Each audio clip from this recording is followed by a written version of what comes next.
इससे पहले 2024 में जब नीट पेपर लीक हुआ था तब भी देश भर में हंगामा हुआ था। हालांकि तब पेपर लीक, नकल, माफिया, परीक्षा धांधली पर लगाम लगाने के लिए केंद्र सरकार ने सख्त कानून भी बनाया था।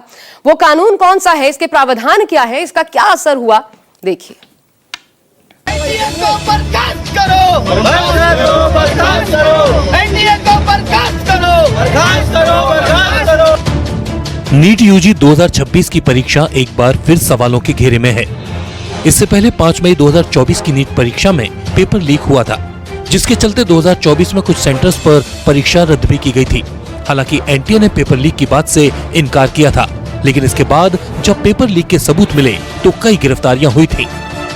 दरअसल 2024 में सुप्रीम कोर्ट ने पूरी परीक्षा रद्द करने से इनकार कर दिया था और कुछ सेंटर पर 1539 कैंडिडेट्स की दोबारा परीक्षा हुई थी। पेपर लीक के आरोपों के अलावा 67 छात्रों को 720 में से 720 अंक मिलना और एक ही सेंटर से कई टॉपर्स का आना ही इस पूरे विवाद का कारण बना था।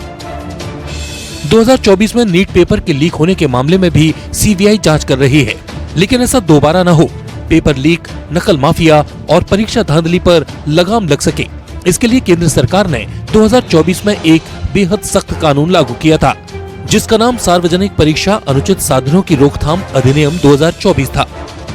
इस कानून का मकसद देश की बड़ी परीक्षाओं को पेपर लीक और संगठित नकल गिरोहों से बचाना है। कानून के तहत दोषी पाए जाने पर 3 साल से लेकर 10 साल तक की सजा और 1 करोड़ रुपए तक का जुर्माना लगाया जा सकता है। कोर्ट जरूरत पड़ने पर कैद और जुर्माना दोनों की सजा भी दे सकती है। यह कानून फरवरी 2024 में पारित हुआ था और इसके प्रावधान जून 2024 से लागू किए गए।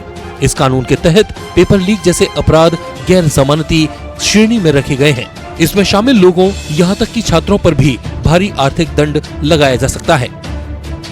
जाहिर है इतने सख्त कानून के बावजूद भी नकल माफिया और उनका गैंग देश भर में सक्रिय हैं और परिणाम ये हो रहा है कि देश के करीब 23 लाख बच्चों का भविष्य एक बार फिर अधर में लटका हुआ है। नीट परीक्षा की विश्वसनीयता पर फिर सवाल खड़े हो गए हैं। Bureau report, news 24।